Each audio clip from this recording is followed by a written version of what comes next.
Protecting women's rights has turned into a bitter political battle in some countries.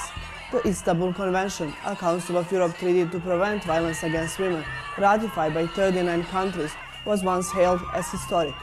Now it faces fierce backlash, from refusals to ratify to withdrawals and even full exit.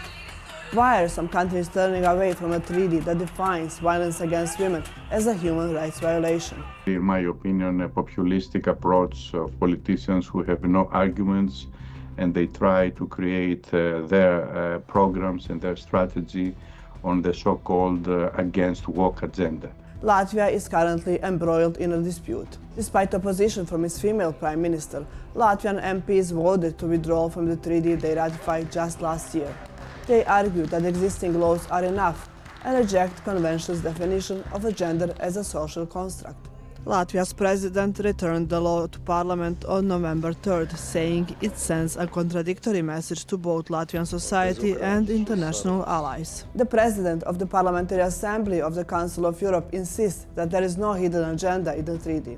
It's not about redefining families, as many populists would like to say.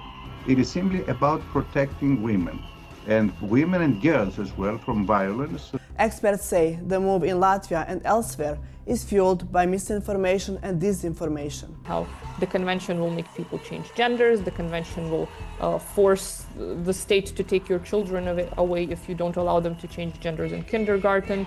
This will force men to go into women's toilets. Just absolutely absurd arguments that have nothing to do with the content of this, piece of international law. Latvia is not alone. The Czech parliament rejected ratification last year. Poland's previous government also tried to withdraw, but the new centrist leadership reversed course. Rasopoulos calls it a part of a global pushback against women's rights.